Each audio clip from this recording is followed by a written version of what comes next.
Al-Irsyad di situ menampung semua warga keturunan, di antaranya Dahlan Alami dan yang lain sebagainya. Tapi itu kanan terus, dan itu sejarah berjalan. Itu sampai diisi corong tua isi kalimat itu. Kode-kode pada tangi istilahnya warga keturunan itu kanan. Setelah tukaran akhirnya Dahlan Kali keluar.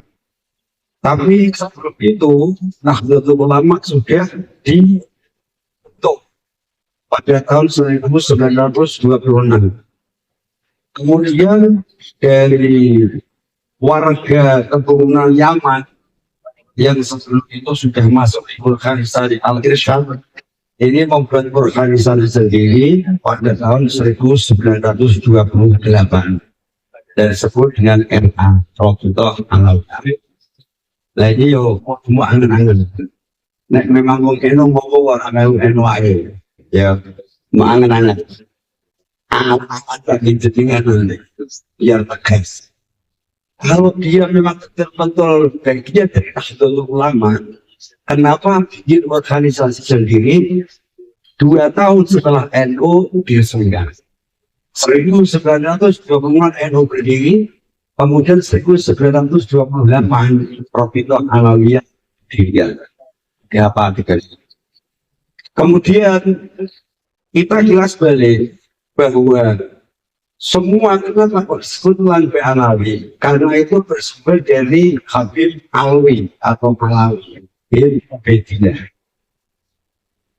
Nama Ubaidillah dan nama Alwi ini sama sekali tidak terdapat dari kitab-kitab nasab yang ada pada zaman yang mendekati dengan masa hidupnya Habib Ahmad bin Isa yang kita kenal dengan sebutan Al-Muhajir.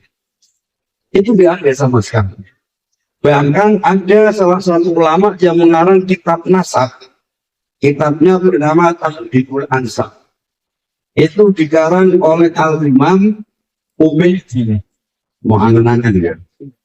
Imam Ubaidillah ini menangi uripe Ubaidillah dan juga menangi uripe Alwi yang sekarang beriklan Alawi.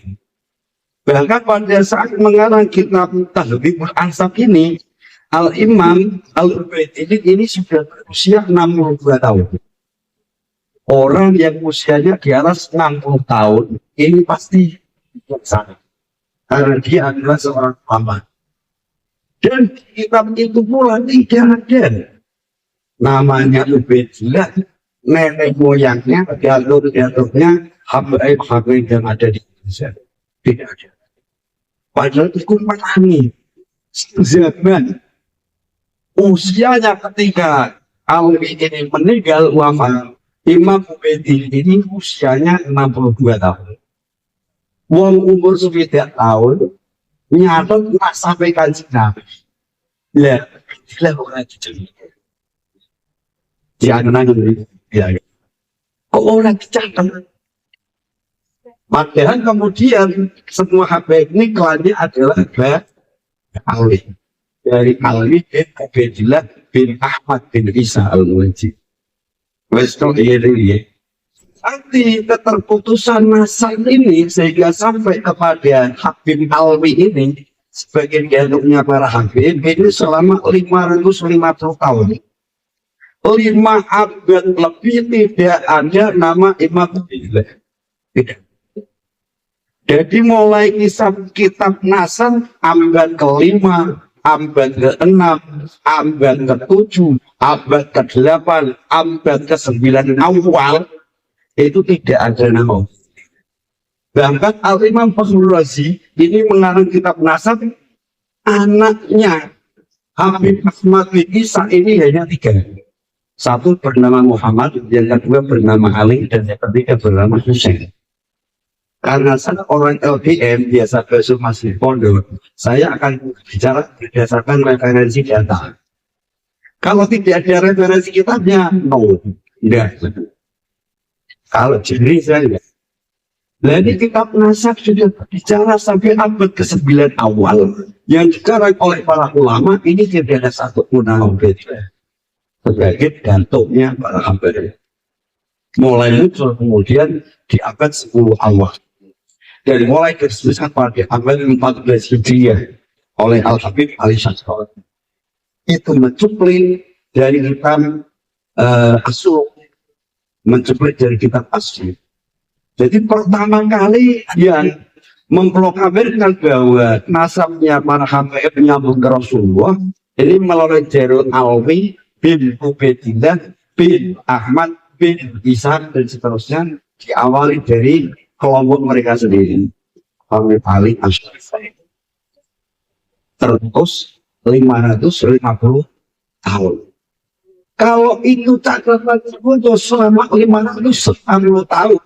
Padahal di masa-masa itu juga banyak kitab nasab yang mencatat nasab Rasulullah ke Belanda.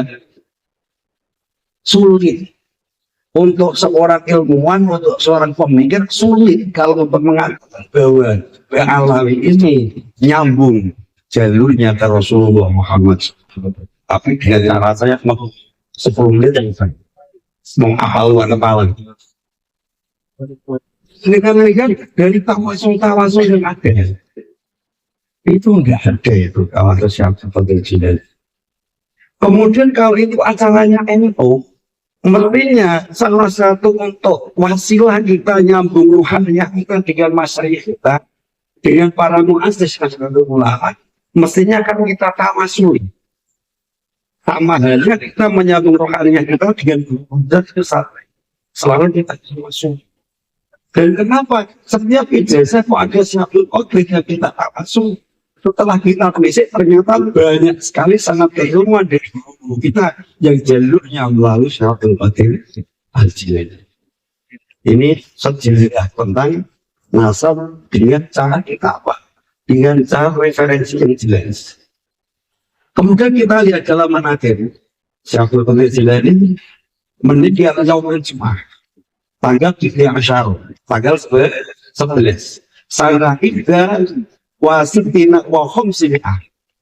Syaikhul Qadir Al-Jilani meninggal pada tahun 561 Hijriah. Coba dengan lihat. Termasuk yang difatihkan itu Sayyidina Fakih Muqaddam. Ya. Fakih Muqaddam itu lahir pada tahun 574 Hijriah. Sayyidina Fakih Muqaddam itu lahir, Syaikhul Qadir Jilani konsekuen. Solusinya aja.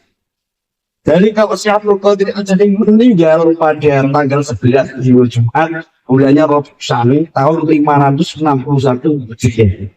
Fakih Muqaddam lahir 574 Hijriah. Naik umur kelamaan amin tidak sebutan. Wong ngerti cerita Syaikhul Qadir Jilani itu masyhur ya. Oh, itu lebih dulu Syaikhul Qadir sama Fakih Muqaddam. Itu satu itu cukup ini adalah NU dari materi yang boleh materi pakai hotel dan lain sebagainya.